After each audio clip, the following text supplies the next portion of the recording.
Hey, good morning. Dan Runyon here, giving you a little video for the lead Scrum Master role at Duke. Got 4 questions here that I'm going to try to answer in under 4 minutes for you. Those are the instructions that I'm given.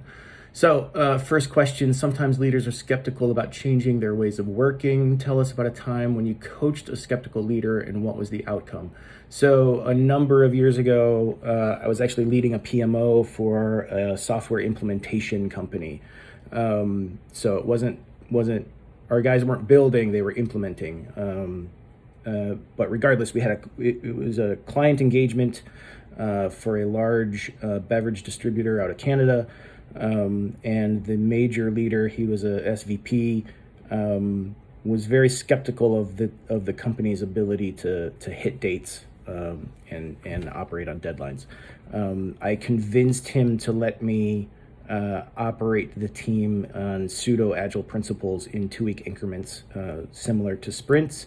And the agreement was that we would identify scope, we would work on those things, and anything new that came in would get evaluated, but likely prioritized, with a preference for prioritizing in the following increment.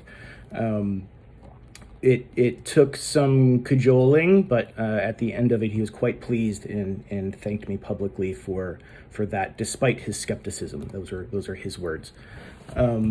The second question here, what have you done in the past to build trust with a new team, a new stakeholder, or a new customer who did not seem to trust you initially? So honestly, I think this is true for any new team. They're going to be skeptical of the new person. My approach is usually, I don't want to say hands off, but I try to assure the team, and I say these things, that I'm not religious about these processes, and that the team has ultimate control over how they want to operate. My primary focus is that we have a documented process or an agreed to process that we try, and we give it our best to try. And if it doesn't work, we'll evaluate it and change it later. Nothing is written in stone. Even the rules that we agree to, we can agree to break them, so long as the communication is there. I also do my best to stay out of the way of the people doing the real work. So my whole ethos or mantra or vibe, if you want to use that weird word, is to add value to the team as much as possible with as little touch as possible, right? So I try to stay out of their way, let them work, add value, but then also at the same time build up personal rapport. And usually over a period of time, the guard comes down and they realize that, I'm an okay guy and I'm really not there to annoy them all the time. Okay, share one thing that you as an Agilist contribute which consistently prompt good feedback and results. So similar to my previous answer, I think most people just appreciate my demeanor and my general theory or approach towards leading Agile teams. Like I said, I'm not religious about these things. I'm very pragmatic about them. There are a few basic things that I insist on, and I'm transparent with that about the team. Things like how we organize the daily stand-up and how it flows, the fact that we do backlog honing and a sprint plan. Like, these are things that are non-negotiable. We can negotiate how they're done, but even the stand-up, I like to be very rigid just to reduce the cognitive load on people attending the meeting. So it's intended to be high frequency, low effort, little bit of value added over time. Any one meeting is not that important. So point is, I'm not super rigid about how things are done. Some things I am, most things I am not. And I think most people respect the fact that, I have my standards. I'm transparent about my standards, but my standards are so little effort on their end that they're okay giving it if I'm more hands off on other things. Okay. Then again, that builds the trust, which then lends credibility, which then lets me have more influence later on when there's a bigger topic to talk about. Okay. But yeah, generally it's my demeanor and how I treat people and how I try to keep try to keep people on task without necessarily like calling people out on the carpet. You know, it's a gentle coaching of the team. This is a learning moment, even if it's one person who maybe messed something up.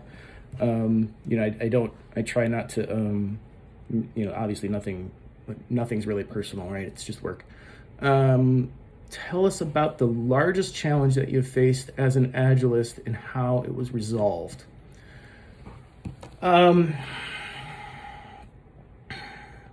So the biggest challenge, I think, any Agile team, and I'm saying that as the large team, like let's call it a release train size team, has is buy-in from senior leadership. And I'm firmly in the camp that if the people that are responsible for what the teams work on are not bought in, there's little the teams can do to really make Agile succeed, because the scope will always be shifting, the goalpost will always be moving, the definitions of success will always be changing.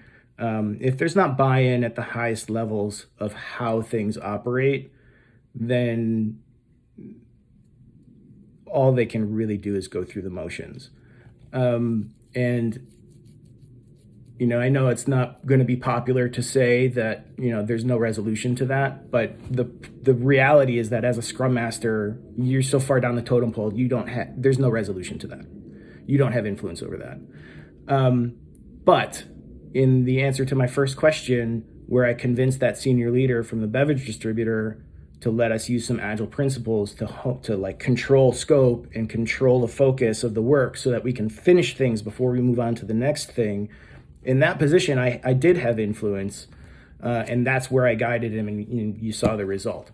The only other thing I'll mention, totally different example, is that one of the unlocks in my career as a Scrum Master was really relying on the working agreement with the team. So my general approach, and this is really important with teams that are not bought in, is that you have a written working agreement. Doesn't even matter what's in it for the most part. But what matters is that you get the team to agree to it. So you get a baseline for how the team operates, and then you hold your retrospectives or even call things out in DSU as you're seeing things go wonky. And then you start saying, okay, well, we should probably update our working agreement to reflect this if this is how we want to move forward. And little by little, bit by bit, the team starts to see, oh, if I don't like how something's working, I have influence to change it by saying, hey, should we change the working agreement?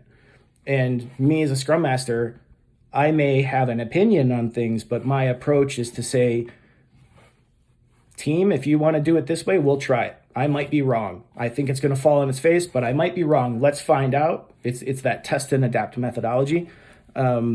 And again, I think that builds trust and that builds rapport, and it also builds ownership within the team, right? If they know that they own the process or at least have influence over the process, then they're going to be much more likely to execute the process, okay?